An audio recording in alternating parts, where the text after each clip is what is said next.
Hey y'all, the video you're about to watch is of one Yuri Bezmenov, KGB defector who came to the US. And in this video, it's a shorter clip of a much longer interview done, but he goes on here, he explains the plan of the left, once called communism, now rebranded as progressivism. Their plan is to subvert America and to fundamentally change our government. And he does a great job of laying out their plans to do that. Watch and enjoy. Mr. Bezmenov was born in 1939 in a suburb of Moscow. He was the son of a high-ranking Soviet Army officer. He was educated in the elite schools inside the Soviet Union and became an expert in Indian culture and Indian languages. He had an outstanding career with Novosti, which was and still is, I should say, the press arm or the press agency of the Soviet Union. It turns out that this is also a front for the KGB. He escaped to the West in 1970 after becoming totally disgusted with the Soviet system, and he did this at great risk to his life. He certainly is one of the world's outstanding experts on the subject of Soviet propaganda and disinformation and active measures. Well, you spoke several times before about ideological subversion. That is a phrase that I'm afraid some Americans don't fully understand. When the Soviets use the phrase ideological subversion, what do they mean by it?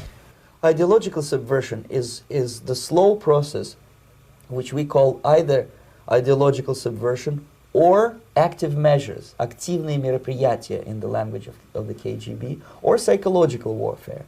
What it basically means is to change the perception of reality of every American to such an extent that despite of the abundance of information, no one is able to come to sensible conclusions in the interests of defending themselves, their families, their community, and their country. It's a great brainwashing process which goes very slow, and it's divided in four basic stages. The first one being demoralization. It takes from 15 to 20 years to demoralize a nation. Why that many years?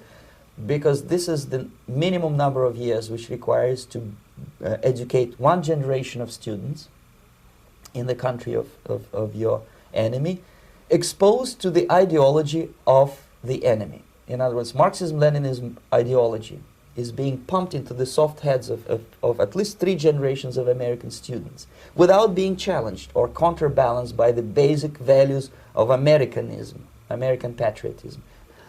The demoralization process in the United States is basically completed already. For the last 25 years, actually it's overfulfilled because demoralization now reaches such areas where previously not even Comrade Andropov and all his experts would even dream of such a tremendous success. Most of it is done by Americans to Americans, thanks to lack of moral standards. As I mentioned before, exposure to true information does not matter anymore. A person who was demoralized is unable to assess true information. The facts tell nothing to him. Even if I shower him with information, with authentic proof, with documents, with pictures, even if I take him by force to the Soviet Union and show him concentration camp, he will refuse to believe it until he is going to receive a kick in his fat bottom. When a military boot crashes his balls, then he will understand, but not before that. That's the tragic of the situation of demoralization. The next stage is destabilization. This time, subverter does not care about your ideas and the patterns of your consumption. Whether you eat junk food and get fat and flabby, it doesn't matter anymore. This time, and it takes only from 2 to 5 years to destabilize a nation, what matters is essentials: economy, foreign relations, defense systems. And you can see it quite clearly that in some areas, in such sensitive areas as defense and economy, the influence of Marxist-Leninist ideas in the United States is absolutely fantastic. I could never believe it 14 years ago when I landed in this part of the world that the process will go that fast.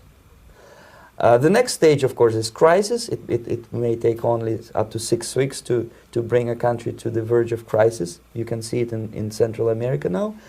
And after crisis, with a violent change of power, structure, and economy, you have so-called the period of normalization. It may last indefinitely.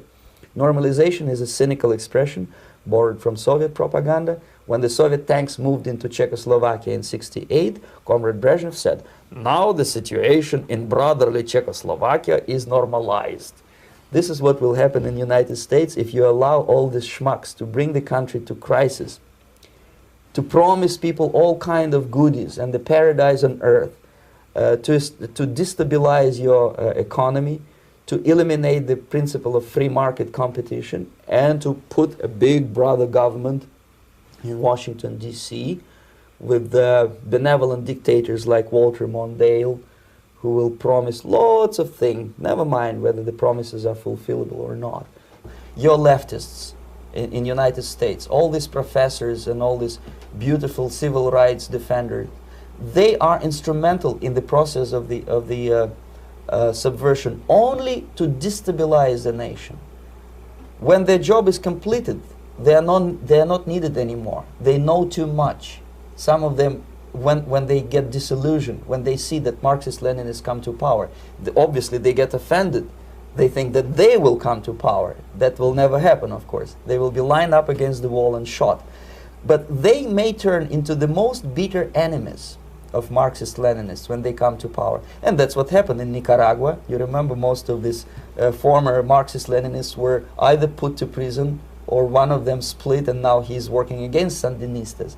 It happened in Grenada when Maurice Bishop was already a Marxist. He was executed by a new Marxist who was more Marxist than this Marxist.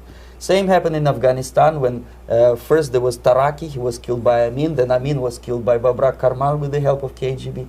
Same happened in Bangladesh when Mujibur Rahman, very pro-Soviet leftist, was assassinated by his own Marxist-Leninist military comrades.